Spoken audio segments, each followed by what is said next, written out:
ಕರ್ನೂಲ್ನ bus ದುರಂತ ರಾಜ್ಯ ಸಾರಿಗೆ ಇಲಾಖೆ ಅಲರ್ಟ್ ಆಗಿದೆ. ಬೆಂಕಿಯಲ್ಲಿ ಧಗಧಗಿಸಿದ ಬಸ್ನ ಮತ್ತೊಂದು ಸತ್ಯ ಬಯಲಾಗಿದೆ. ಖಾಸಗಿ ಬಸ್ನಲ್ಲಿತ್ತು 100ಕ್ಕೂ ಅಧಿಕ ಮೊಬೈಲ್ಗಳ ರಾಶಿ.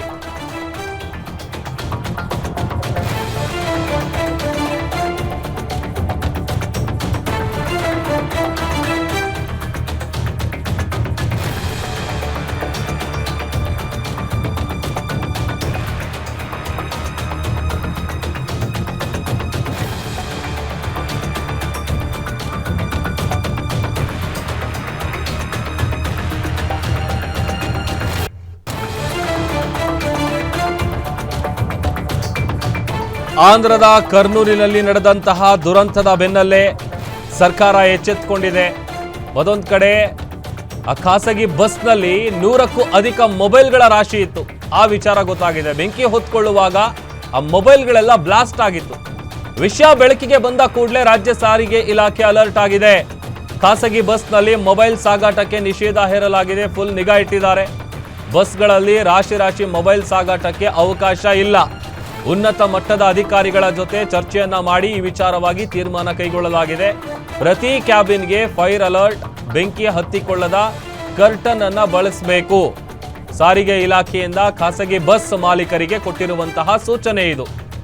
ಯಾಕಂತಂದ್ರೆ ಇತ್ತೀಚಿನ ದಿನಗಳಲ್ಲಿ ಏನಾಗ್ತಾ ಇದೆ ಅಂತಂದ್ರೆ ಈ ಥರದ್ದೆಲ್ಲ ಮೊಬೈಲ್ಗಳು, ಆಮೇಲೆ ಸ್ಫೋಟ ಆಗುವಂಥ ವಸ್ತುಗಳು, ಅದು ಯಾವುದನ್ನು ಕೂಡ ಅವರು ಬಸ್ನಲ್ಲಿ ಸಾಗಾಟ ಮಾಡೋ ಹಾಗಿಲ್ಲ. ಆದರೂ ಕೂಡ ಒಂದಷ್ಟು ಪ್ರೈವೇಟ್ ಬಸ್ಗಳು ಏನು ಮಾಡ್ತಿದ್ದಾರೆ, ರೂಲ್ಸ್ಗಳನ್ನು ಬ್ರೇಕ್ ಮಾಡಿ ಸಾಗಿಸುವಂಥ ಕೆಲಸ ಆಗ್ತಾ ಇದೆ.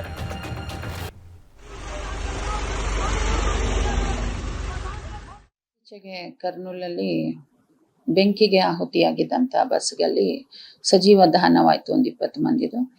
ಅದರಲ್ಲಿ ನಮಗೆ ಏನು ಗೊತ್ತಾಯಿತು, ಕಂಡು ಬಂತು ಅಂತ ಹೇಳಿದ್ರೆ, ಒಂದು 200ಕ್ಕೂ ಹೆಚ್ಚು ಮೊಬೈಲ್ಸ್ನ, ಸ್ಮಾರ್ಟ್ ಫೋನ್ ಹೊಸದು ಒಂದು ಲಗೇಜ್ ಟೈಪಲ್ಲಿ ಕಲೆಕ್ಟ್ ಮಾಡ್ಕೊಂಡು ಹೋಗ್ತಿದ್ರು. ಅದೇನಾಯಿತು, ಬೈಕ್ನ ಅದು ಎಳ್ಕೊಂಡು ಹೋದವಾಗ ಬಸ್ಸು ಅದು ಫ್ರಿಕ್ಷನ್ ಆಗಿ ಅದು ಫ್ಯೂಯಲ್ ಟ್ಯಾಂಕ್ ಹತ್ಕೊಂಡು ಬಸ್ಟ್ ಆಗಿರೋದು ಅಂತ. ಅದ್ರ ಜೊತೆಗೆ ಇದು ಸೇರ್ಕೊಂಡಿದೆ.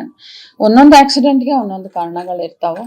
ಸೊ ಮೇಯ್ನ್ ಆಗಿ ಈಗ ನಿನ್ನೆ ನಮ್ಮ ಸಾರಿಗೆ ಸಚಿವರ ನಿರ್ದೇಶನದ ಮೇರೆಗೆ ನಮ್ಮ ಸಾರಿಗೆ ಆಯುಕ್ತರು ನಿನ್ನೆ ಒಂದು ವಿಸಿ ತಗೊಂಡು ನಮ್ಮ ಎಲ್ಲ ರಾಜ್ಯದ ಎಲ್ಲ ನಾವು ಅಪರ ಸಾರಿಗೆ ಆಯುಕ್ತರುಗಳು ಇದ್ವಿ, ಜಂಟಿ ಸಾರಿಗೆ ಆಯುಕ್ತರುಗಳು ಮತ್ತು ಎಲ್ಲ RTOs ಇಡೀ ಸ್ಟೇಟ್ ವೈಡ್ ಎಲ್ಲರಿಗೂ ಒಂದು ವಿಸಿ ಮಾಡಿ ಈ ಸುರಕ್ಷತಾ ಕ್ರಮಗಳು ಪ್ಯಾಸೆಂಜರ್ ವೆಹಿಕಲ್ಸ್ ಅಲ್ಲಿ, ಎಸ್ಪೆಷಲಿ ಬಸ್ಸಸ್ ಅಲ್ಲಿ ಏನೇನು ಸುರಕ್ಷತಾ ಕ್ರಮಗಳು ತಗೊಳ್ಬೇಕು ಅನ್ನೋದ್ರ ಬಗ್ಗೆ ನಾವು ಅವ್ರಿಗೆ ಗೈಡ್ ಮಾಡಿದ್ವಿ.